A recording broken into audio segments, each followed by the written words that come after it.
क्या आप जानते हैं कि नवरात्रि में माँ दुर्गा के जिन 9 रूपों की पूजा हम करते हैं, उनके पीछे केवल धार्मिक कथा नहीं बल्कि एक ऐसा गुप्त विज्ञान छिपा है जिसे सुनकर आपके रोंगटे खड़े हो जाएंगे। जी हाँ, यह 9 रूप सिर्फ देवी की महिमा नहीं बल्कि हमारे शरीर और ब्रह्मांड के रहस्यों का ऐसा चक्र है जिसे अगर समझ लिया जाए तो इंसान अपनी पूरी जिंदगी बदल सकता है। दोस्तों, आपने अक्सर सुना होगा कि नवरात्रि में माँ दुर्गा के 9 स्वरूपों की पूजा की जाती है। हर दिन का अपना अलग महत्व है।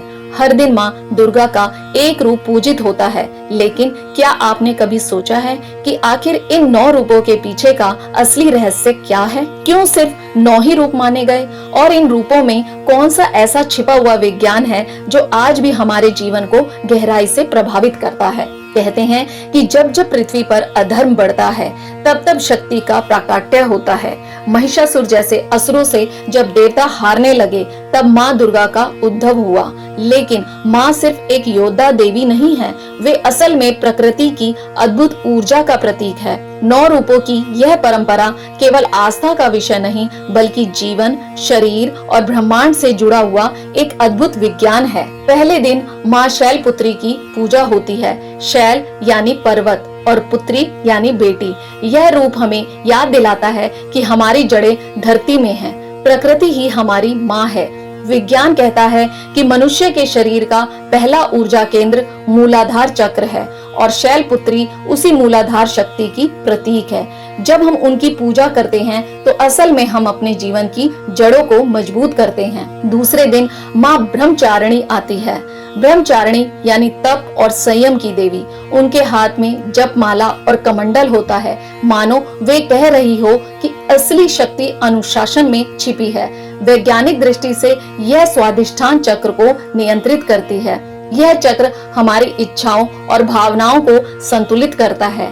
जब कोई इंसान अपनी इच्छाओं पर नियंत्रण पा लेता है तभी उसके अंदर की असली ऊर्जा प्रकट होती है। तीसरे दिन माँ चंद्र घंटा का पूजन होता है।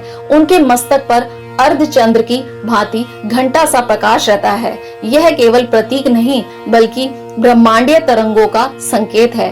विज्ञान बताता है कि चंद्रमा का प्रभाव सीधा हमारे मन और शरीर पर पड़ता है। चंद्र घंटा का रूप हमारे मणिपुर चक्र को सक्रिय करता है।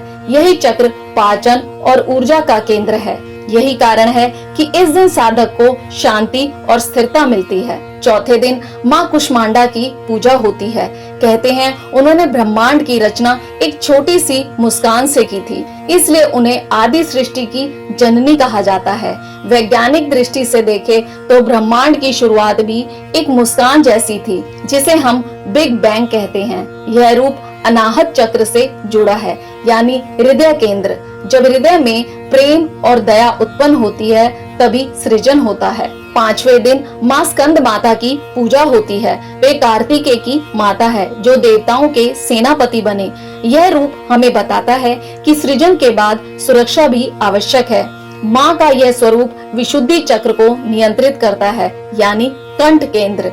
जब हमारी वाणी शुद्ध होती है तो हमारे सत्य की रक्षा होती है। यही कारण है कि इस दिन साधक को गायत्री मंत्र या अन्य जप करने की सलाह दी जाती है। छठे दिन माँ कात्यायनी की पूजा होती है। यह रूप सबसे अधिक प्रसिद्ध और शक्तिशाली माना गया है। कहते हैं ऋषि कात्यायन की कठोर तपस्या से माँ ने जन्म लिया। माँ कात्यायनी ही वह शक्ति है जिन्होंने महिषासुर का वध किया। वैज्ञानिक दृष्टि से यह आज्ञा चक्र का प्रतीक है, यानी तीसरी आंख। जब साधक इस शक्ति को जगाता है तो उसमें असाधारण साहस और न्याय की भावना उत्पन्न होती है। 7वें दिन माँ कालरात्रि की पूजा होती है। यह रूप भयावह दिखाई देता है, परंतु वास्तव में ये असीम करुणा की देवी है। उनके काले स्वरूप का अर्थ है कि अज्ञान और अंधकार का नाश हो।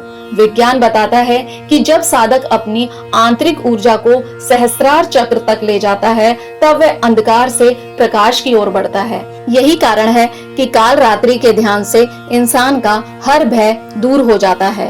8वें दिन माँ महागौरी की पूजा होती है।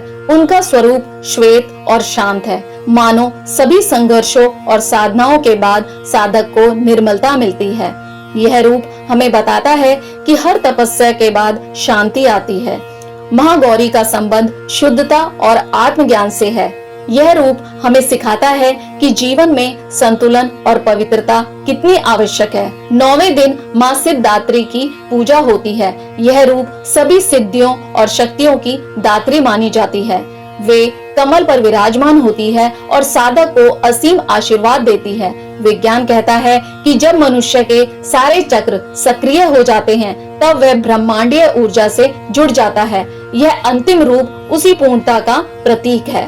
दोस्तों, इन 9 दिनों में साधक धीरे धीरे मूलाधार से सहस्त्रार तक की यात्रा करता है। यह यात्रा केवल धार्मिक नहीं बल्कि वैज्ञानिक भी है।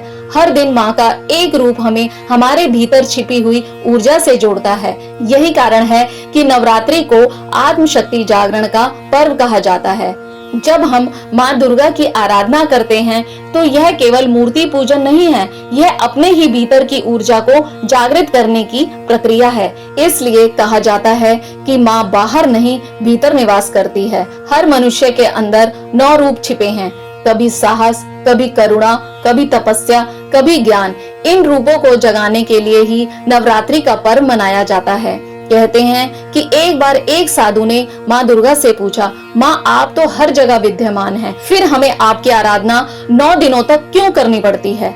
तब माँ मुस्कुराई और बोली, बेटा 9 दिन इसलिए कि मनुष्य के 9 द्वार हैं। जब तक इन 9 द्वारों को शुद्ध नहीं करोगे तब तक मेरे असली स्वरूप का अनुभव नहीं कर पाओगे। यही है माँ दुर्गा के 9 रूपों का छिपा हुआ विज्ञान। यह सिर्फ भक्ति की नहीं बल्कि आत्मा की यात्रा है। यह हमें बताता है कि ईश्वर की शक्ति हमारे भीतर ही है, बस उसे पहचानने की देर है। तो दोस्तों, अगर आपको यह रहस्यमयी कथा पसंद आई हो तो इसे अपने परिवार और मित्रों तक जरूर पहुंचाइए ताकि हर कोई नवरात्रि के इस गहन रहस्य को समझ सके। और हाँ, ऐसी और अद्भुत भक्तिपूर्ण कहानियों के लिए जुड़े रहिए मेरे साथ ज्ञान ज्योति चैनल पर। जय श्री राम।